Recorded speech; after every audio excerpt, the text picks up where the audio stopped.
Hola, mi nombre es María Isabel Toledo, yo soy cardióloga pediatra, trabajo en el Hospital Dr. Hernán Enríquez y soy magíster en epidemiología clínica, también lo hice en el CIGES.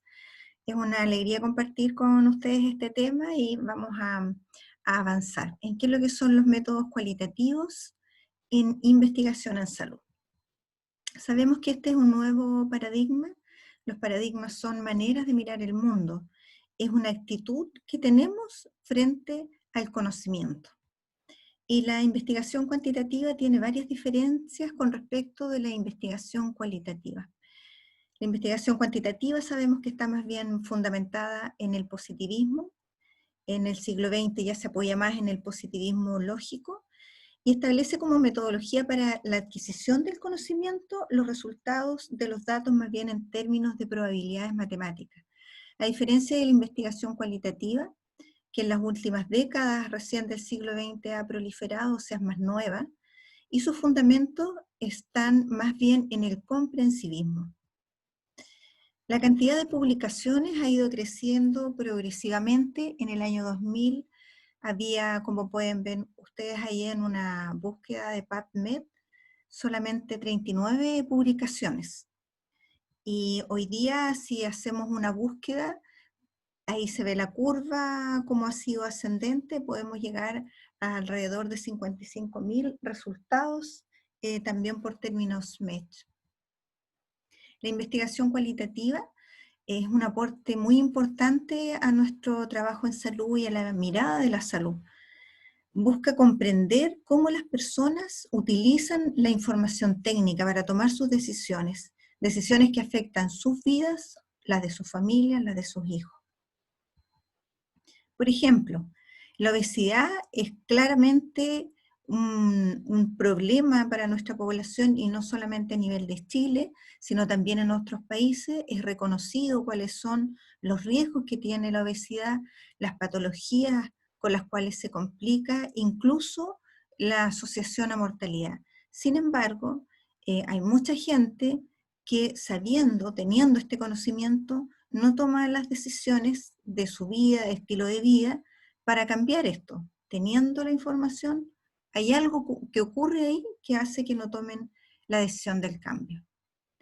En el caso del SIDA también había un aumento de los casos, también se conoce cómo uno podría prevenirlo, pero por alguna razón el comportamiento de las personas sigue siendo contrario a lo que es la prevención de esta enfermedad, por lo tanto ha seguido en aumento.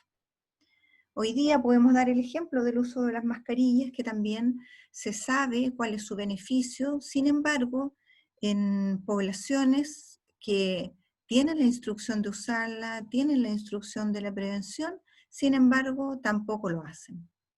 El embarazo deseado es otro ejemplo. Hay personas que se embarazan, que no lo han planificado, que no son violentadas para tener relaciones. Sin embargo, no hay una prevención, no hay un cuidado, también existiendo las medidas para que esto no ocurra. En el caso del trasplante cardíaco, lo mismo. Sabemos que hay disponibilidad para hacer trasplantes cardíacos en nuestro país, también incluso lo hay para hacer en niños. Está la capacidad técnica, están los profesionales, están los centros que lo pueden hacer, pero no hay donantes. El caso más dramático es el de los niños. Y algo ocurre en nuestra cultura, en nuestra forma de ver la vida, en nuestra forma de ver la muerte, que eso, a pesar de las campañas que se ha hecho, no ha cambiado. Este es el caso ya de un paciente más en particular. Un paciente que tiene antecedentes de síncope, o sea, un desmayo a los 8 años, y se diagnostica un síndrome de cutis largo, que es un tipo de arritmia. Es evaluado este niño llevado por sus padres a un arritmólogo, y el arritmólogo le indica un desfibrilador, que es el equipo que evitaría que se desencadene una arritmia que es letal para él. De hecho, fue después a otros médicos a pedir otra opinión, y siempre fue la misma opinión para estos padres. Ellos no vuelven a control, no realizan el tratamiento, y este niño fallece a los 11 años mientras llegaba a su colegio. la medida de prevención era el desfibrilador. Sin embargo, la decisión que hubo detrás de esta patología no fue la que hubiese tenido un desenlace distinto. Entonces, nos preguntamos en base a qué las personas muchas veces toman sus decisiones. La investigación cualitativa es un modo sistemático de conocer la verdad desde el punto de vista de los actores. Y lo que intenta considerar, además que sea desde el punto de vista de los actores, visualizarlo de una manera integral. Estudia, otra definición que podemos encontrar algunos otros conceptos, estudia las cosas en su contexto natural. Trata de darle sentido a los fenómenos, de interpretarlos en términos de los significados que la gente le otorga. O sea, hay una perspectiva bien centrada en la persona y en los fenómenos, pero que son de manera natural. El marco teórico, aquí hay otro concepto, surge desde una perspectiva que es más bien comprensiva, como un paradigma que ve el mundo construido, interpretado y experimentado por las personas en sus interacciones recíprocas y con sistemas sociales más amplios. O sea, no solo el individuo, sino él está lleno de relaciones, también intenta captar esas relaciones. Y esto, como modo de estudio, es indispensable cuando queremos estudiar realidades que son más complejas. También busca la validez científica, la rigurosidad, no es en ese sentido distinta. ¿Cuándo usar los métodos cualitativos? Pueden estar combinados, de alguna manera relacionados con la investigación cuantitativa. La investigación cualitativa, por ejemplo, puede generar ciertas hipótesis, ítems a cuestionarios y ser un aporte para la investigación cuantitativa. O desde la investigación cuantitativa, por ejemplo, yo necesito conocer alguna causa, develar algún proceso y voy a recurrir a la investigación cualitativa. Ambos enfoques utilizados en conjunto, ¿qué hacen? Enriquecen la investigación. No son ni excluyentes ni tampoco se sustituyen. La metodología cualitativa tiene varias características. Está centrada en el sujeto, profundiza en la experiencia de la persona, rescata la subjetividad. Todas las perspectivas son valiosas. Aquí no sacamos un promedio de perspectivas, todas valen. El investigador es parte del proceso, es interpretativa, está centrada también en los procesos, más bien en los significados, y también tiene énfasis en la validez de contenido. También podemos hacer una comparación en algunos rasgos, ¿cierto? Centrada más en el fenómeno y en la comprensión, la investigación cualitativa, en cambio la cuantitativa, más bien en las probabilidades, una mirada más bien positivista. La investigación cualitativa quiere una observación más bien natural, sin control, en cambio la cuantitativa busca más el control. La investigación cualitativa es más subjetiva y la cuantitativa tiene un enfoque que busca ser más objetivo. Inferencia de sus datos desde la investigación cualitativa, en cambio la investigación cuantitativa tiene inferencias que van más allá de los datos.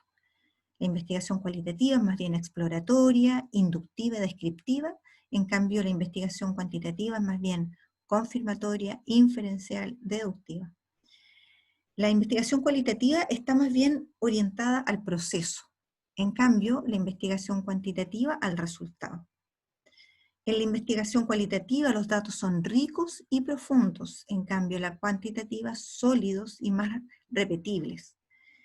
No generalizable la investigación cualitativa, más generalizable la cuantitativa, busca ser holística la investigación cualitativa, en cambio la cuantitativa más particularista. Y la investigación cualitativa asume que tenemos una realidad que es dinámica, que la persona cambia, su entorno cambia. Y la investigación cuantitativa asume una realidad más bien estática. En la metodología de la investigación cualitativa, en cuanto a su procedimiento, es un diseño que es más bien emergente. Surge y se va modificando en el proceso, eso también es una diferencia, no es que yo planifique todo antes y ya eso es rígido, estático, inamovible. Hay una dinámica en esto.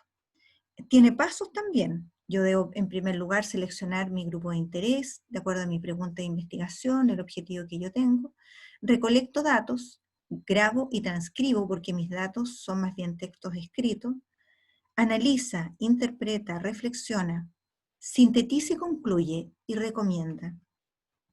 Pero ¿qué característica tiene este proceso? Es flexible y recursivo. Yo puedo recolectar datos y hacer un análisis que son simultáneos y retroalimentar mi investigación.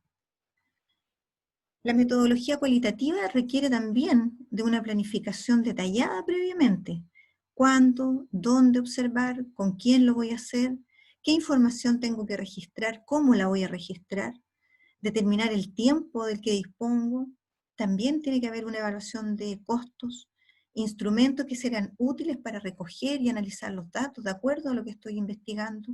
Y también debe haber un consentimiento informado apropiado y toda la consideración de los aspectos éticos. No porque yo recoja una narrativa en vez de una muestra de sangre, no debo pedir el consentimiento a las personas. La investigación tiene ciertos momentos, etapas, ¿cierto? Tiene el momento epistémico, el momento técnico-metodológico y un momento que es más bien teórico. Primero, en el momento epistémico está el problema a investigar, la pregunta de investigación, el objeto a investigar, cuál es mi justificación y los objetivos. Aquí hay un ejemplo, la simulación clínica como estrategia de desarrollo del pensamiento crítico de estudiantes de medicina. Sabemos que la simulación clínica cada vez se ha ido utilizando más. Entonces, esta investigación intenta develar cuáles son los frutos que da este tipo de aprendizaje. Y como ven ustedes ahí en el resumen, está señalado cuál es el objetivo de esta investigación. También ha costado un poquito más de tiempo en que las investigaciones cualitativas se ajusten a los formatos de las revistas porque tienen un origen, como vimos, que es distinto. También está el momento técnico-metodológico.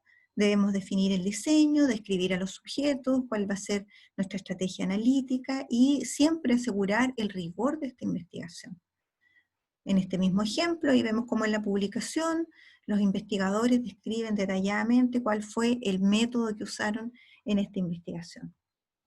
Después está el momento teórico, interpretar los resultados, evaluar esta propuesta teórica, examinar nuevamente la pregunta. Yo, a la luz de mis resultados, miro nuevamente la pregunta, incluso si requiero de recoger otros datos adicionales, también lo puedo hacer. Y finalmente, comunicar los resultados. Ahí están las conclusiones en el ejemplo que estábamos siguiendo. Hay una manera también de recolectar los datos, son métodos no intrusivos, los más frecuentes entrevistas o observación participante, la observación en general, pero la participante en particular, y los grupos focales, que vamos a tener otras sesiones donde se van a profundizar. ¿Cuáles son algunos de los diseños? Para dar algunos ejemplos. Fenomenológico, teoría fundamental, la etnografía y estudios biográficos, para que conozcamos algunos. Y la elección del método va a depender también de la naturaleza del problema, también de las características del investigador y también de ese paradigma del investigador y las habilidades que tenga.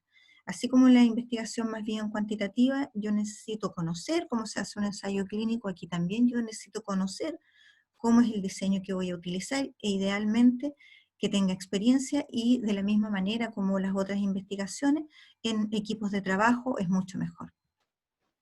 La metodología cualitativa fenomenológica nace de la filosofía, es el estudio de la subjetividad, la idea es abordar a la persona sin intervenir, estudiar los fenómenos tal como se presentan, de la manera que la viven las personas. Por lo tanto, abordar objetivamente la subjetividad. Hay dos escuelas de pensamiento aquí, una que es más bien descriptiva y la otra hermenéutica, que es más bien de comprensión, desde la comprensión de la vivencia. Ejemplos de pregunta: ¿cuál es el significado de esto para aquello? Por ejemplo, ¿cuál es la vivencia de convivir y cuidar a un paciente con una enfermedad terminal? ¿O qué significa el sentirse violentado por la pareja? O sea, son preguntas que yo las podría responder a través de este diseño. Las principales herramientas son las entrevistas en profundidad, los grupos focales. Un ejemplo aquí, una publicación del significado de brindar cuidado al paciente crítico al final de la vida en una unidad de cuidados intensivos. Estos son temas que han estado siempre desde que existen los cuidados intensivos Y hoy día han sido muy importantes en los tiempos que estamos viviendo, ¿cierto? La pandemia ha puesto a prueba toda nuestra capacidad sanitaria y de manera especial las unidades de cuidados intensivos. Y aquí hay un tema, que esto es una publicación del año pasado, pero que es totalmente vigente para lo que estamos viviendo. ¿Cuál es el significado de brindar el cuidado al paciente crítico al final de la vida en una unidad de cuidados intensivos? En este caso usaron este tipo de diseño. Otro ejemplo, aplicación del modelo de incertidumbre a la fibromialgia. ¿Ya? La fibromialgia, sabemos que es una enfermedad que puede llegar a ser muy limitante para las personas. También tengo que detallar todo, el diseño, cuál es el objetivo de la investigación, cuál enfoque le voy a dar en mi descripción, los participantes también, cuáles son mis criterios de inclusión, ¿cierto? Cuáles son los criterios de exclusión, por lo tanto, hago una descripción detallada igual que cualquier otra investigación. ¿Cómo voy a recoger los datos? En este caso eligieron entrevistas semiestructuradas. ¿Dónde lo voy a hacer? ¿Cuánto va a durar esa entrevista? ¿La voy a grabar? ¿Voy a ser el mismo investigador para evitar algún tipo de sesgo? Y la idea es que esto también pudiera ser replicable por otra persona que quisiera hacer la misma investigación. Ahí están las características sociodemográficas de los participantes del estudio. Y aquí tenemos cómo se recogen los datos. Los datos dijimos que eran narrativas. Nosotros queremos investigar en este caso la fuente de incertidumbre, ¿cierto? Por ejemplo, aquí hay una narrativa de una de las personas que se entrevistó. Lo que más me preocupa de esta enfermedad es el dolor, ¿ya? Por lo tanto, aquí hay una dificultad para hacer frente a los síntomas. Se está refiriendo a la persona a un síntoma. Además, sufro de tendinitis y me hago guinces continuamente, tengo hernia del hiato, colon irritable, migraña, estoy sorda de un oído, sufro faringitis. Hay un relato de síntomas, ¿cierto? También en el 1, 2, 3, 4 de la columna de los códigos estoy hablando aquí de la oportunidad, ¿cierto? ¿Fruto de qué es esto? ¿De qué relato? Siempre he sido un poco rebelde, me rebelo ante las cosas y digo que esto no puede conmigo y lucho. O sea, ver la incertidumbre como una oportunidad. En cambio hay otro relato que dice, me reprochaba a mí misma estar tan hundida y en vez de perdonarme fui mi peor juez. O sea, en realidad como un peligro. ¿Ya? Por lo tanto, cómo las personas viven de distinta manera esta incertidumbre que se origina desde los síntomas o que tengo también respuestas distintas de acuerdo a la persona. Y la manera de afrontarlo, por lo tanto, va a ser diferente para unos que para otros. Van a tener distintas estrategias de adaptación las personas. Y aquí surgen este planteamiento, este enfrentamiento, que me va a servir a mí como clínico, ¿ya? Si yo conozco cómo la persona maneja esta incertidumbre de una enfermedad crónica y de qué se origina, voy a poder tratarla mejor, voy a poder satisfacer mejor esas necesidades que ella tiene, por lo tanto le voy a dar una mejor respuesta como salud y por lo tanto llegar a una mejor calidad de vida. Y también cuando hablamos de esta enfermedad crónica, también podemos estos resultados o esta información pensar que pudieran haber otros grupos de pacientes en que también les pudieran estar pasando situaciones que son similares y también puedo ir a explorarlas en una investigación. El otro diseño que vamos a ver es la teoría fundamentada, nace más bien de la sociología, busca generar proposiciones y modelos teóricos, y aquí la teoría fundamental para el conocimiento profundo de estos fenómenos. Genera conceptos a partir de la vivencia y de la percepción de los sujetos. El mejor método si el investigador desea captar la temporalidad de un proceso, un cambio, sus efectos. Y el investigador rediseña y reintegra sus nociones teóricas al tiempo que revisa el material, ¿cierto? Dijimos que uno podía ir simultáneamente analizando y obteniendo información. ¿Cuáles son los principios implícitos? Hay aquí un muestreo teórico que interesa más bien el concepto, no tanto el sujeto. No hay un N de tantos sujetos, más interesan los conceptos. Hay una comparación constante, se van generando también códigos, categorías. Hay también una sensibilidad teórica que da cuenta de esa articulación desde los conceptos con el conocimiento y de ahí surge una teoría emergente.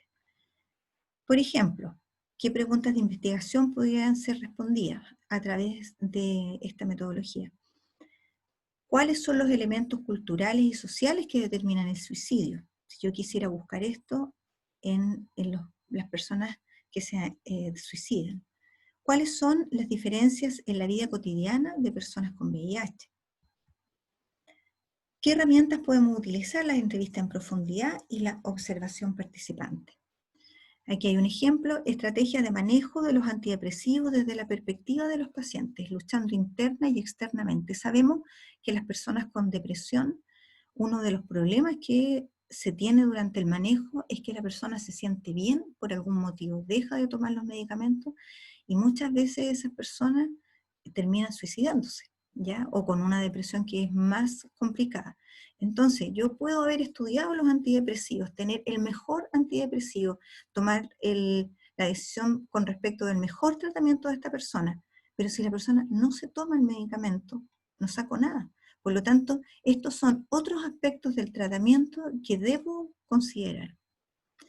Aquí también, en este trabajo hay una descripción de los participantes, una guía de entrevistas, se consideró también previamente qué aspectos le iba a preguntar a las personas. Y aquí hay algunas citas textuales: cómo aceptan este tratamiento farmacológico los pacientes. Hay pacientes que dicen, y luego te acostumbras y dices tú, me desayuno, pues el medicamento, y ya está. O sea, hay una aceptación incondicional. Ya, lo hago nomás y me lo tomo como me tomo el desayuno. Mira, yo quisiera quitarme todas estas cosas, ¿entiendes? Pero noto que mi cuerpo las necesita. Aquí es como, quisiera quitármelas, pero sé que las necesito. O sea, hay una aceptación, pero que es más bien resignada. Y el otro caso, pero me encantaría prescindir de ella, pero totalmente, pero no sé si lo conseguiré. Pero vamos, ese es mi objetivo primordial. O sea, claramente no quisiera estar tomando los medicamentos. Por lo tanto, la adherencia que vamos a tener va a ser totalmente distinta de una persona a otra. ¿Ya? Y ahí, además de estos conceptos, se van recogiendo todos los otros conceptos y variables que están asociadas. Entonces, concluyen. La metodología aplicada ha permitido identificar la trayectoria de los pacientes en el consumo de los fármacos antidepresivos y ansiolíticos y el proceso interno de adaptación a la enfermedad y el tratamiento. Y nosotros, como profesionales sanitarios, vamos a comprender mejor este proceso que vive el paciente y vamos a poder tener un manejo más dirigido a cada uno de ellos distinto, con mayor supervisión o menor supervisión, de acuerdo a lo que nosotros vayamos viendo. Por lo tanto, son elementos muy importantes en el manejo del tratamiento que los debemos ir considerando e incorporando. La experiencia de cuidado de las mujeres cuidadoras en procesos crónicos de salud de familiares dependientes, o sea, son cuidadores, ¿cierto? Y personas y familiares crónicos dependientes. También, aquí ellos describen en su trabajo que utilizaron la teoría fundamentada. Hicieron 23 entrevistas semiestructuradas, 2 grupos focales para recoger la información. Como éramos, como somos. Constatar pérdidas. ¿De qué surge esto? Siempre he sido una mujer fuerte. Nunca he tenido miedo a nada porque yo antes podía con todo. Como era y como soy. Pues yo cada día me veo peor. Me voy viendo más disminuida y el día que yo caiga, a ver quién le atiende. ¿Mm? Entonces, hay algo que cambió en sus vidas. También aquí abajo aparece perder el sentido de la propia vida. ¿Y tu vida? Este es el relato. ¿Y tu vida? ¿Dónde está tu vida? ¿Y esta vida para qué es? ¿Para estar cuidando de otra persona? ¿Qué va a ser de mí el día de mañana? Incluso ha perdido el sentido de la propia vida. Esto ocurre con los cuidadores, estos fenómenos. A veces el cuidador está tanto o más enfermo que la persona que está cuidando. También, ¿cierto? Se establecen relaciones y se van obteniendo mayores conclusiones que nos van a servir clínicamente. Aquí hay una publicación donde ellos refieren cuáles son los aportes de la teoría fundamentada a la investigación en educación médica. ¿Ya? Ahí aparece cómo ha ido ascendiendo este diseño para aportar en la educación médica. También es un ámbito importante obtener evidencia de cómo son los procesos de aprendizaje y cuáles son los mejores. La etnografía proviene de la antropología social y cultural, ciencia y arte de descubrir culturas, se dice. Hay una descripción sistemática de cultura y ámbitos socioculturales contemporáneos también. No solamente que pueden estar estos propuestos para el pasado o culturas que son del pasado, sino que también a nuevas culturas. Implica que el estudio se hace en los lugares naturales, ¿ya? Donde suceden los hechos. El investigador ha de aprender el mundo simbólico de aquellas personas quienes está estudiando y su lenguaje. Por lo tanto, el etnógrafo participa de la vida cotidiana de las personas durante un proceso de tiempo que habitualmente puede llegar a ser extenso, viendo lo que pasa, escuchando lo que se dice y preguntando ahí mismo, involucrado. Por ejemplo, alguna pregunta: ¿cuáles son los modos de vida y visiones del mundo de los grupos etnoculturales con respecto a un fenómeno? Por ejemplo, ¿cuáles son las relaciones de poder entre los grupos de la calle? Yo podría ir, involucrarme, incluso tener un aspecto similar al de las personas que voy a investigar para no generar efectos en ellos y ir respondiendo a estas preguntas. Otra pregunta: ¿cuál es el conocimiento que existe respecto de, ¿cierto?, de este grupo, de esta cultura?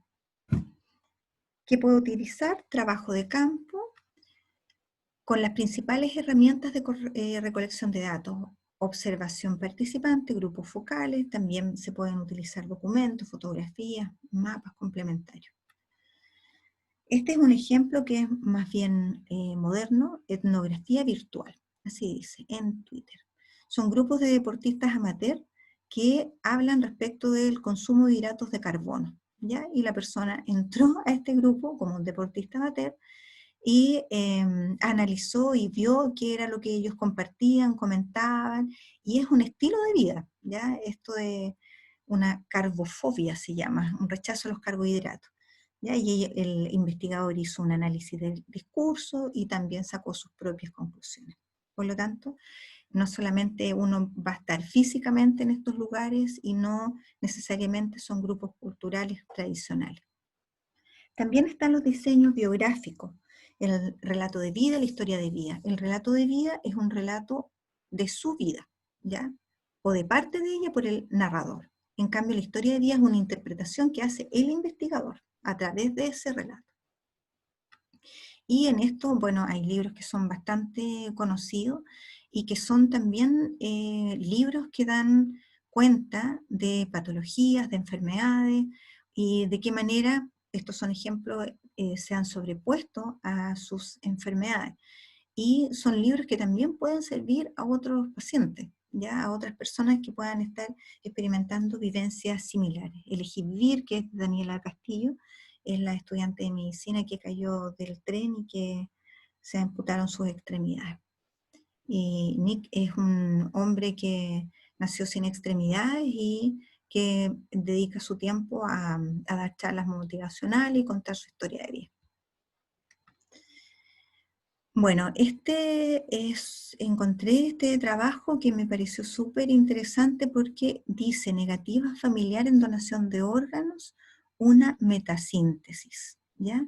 Aquí se obtuvieron a través de metasíntesis, desde la vertiente fenomenológica, muchos trabajos que intentaban responder esta interrogante que conversábamos al comienzo: ¿por qué no se donan órganos en nuestro país? ¿Ya?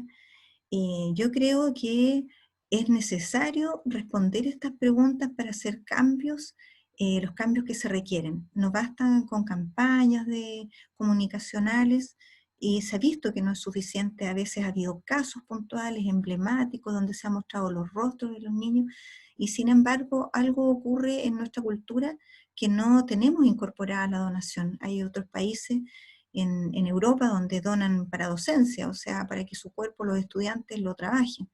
Entonces, es bueno comprender por qué se produce este fenómeno en nuestro país y también en otros.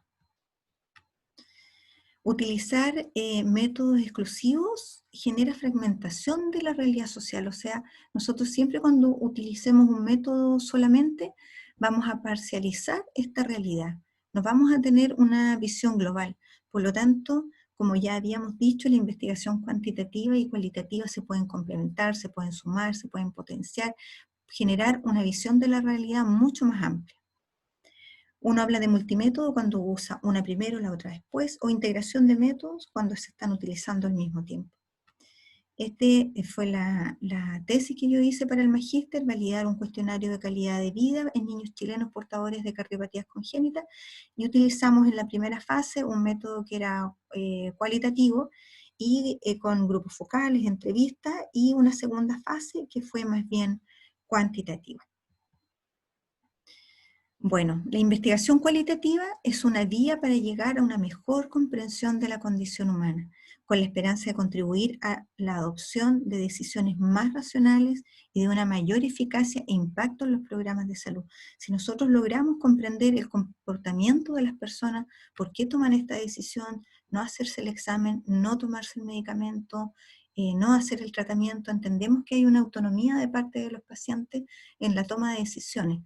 Pero si nosotros logramos comprender qué pasó en este paciente, vamos a poder ser mejores equipos de salud para dar respuesta a la necesidad particular de cada uno de ellos.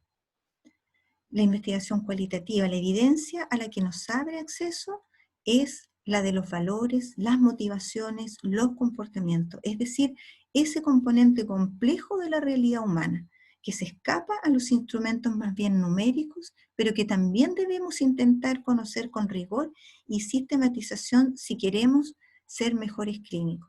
No basta con que yo vea los exámenes están espectaculares, salió muy bien el electro, muy bien la radiografía, muy bien la eco. Sin embargo, tú miras al paciente y el paciente no se siente bien, no está bien. Entonces, debemos complementar nuestra formación con esta otra mirada que en la mayoría de nuestras carreras es mucho menor que la formación que está orientada a la investigación más bien cuantitativa. Hay un concepto que personalmente me gusta mucho, esta diferencia que tenemos cada uno de nosotros en la investigación cualitativa. Todas estas diferencias son válidas. Lo que dice una persona es tan válido como lo que dice la otra. Como ustedes que son estudiantes, cada uno de ustedes con su particularidad, con sus competencias, con sus capacidades, es muy distinto del otro, y lo que cada uno de ustedes crea, piense, haga, es tan valioso como el otro, y la investigación cualitativa rescata eso. Muchas gracias.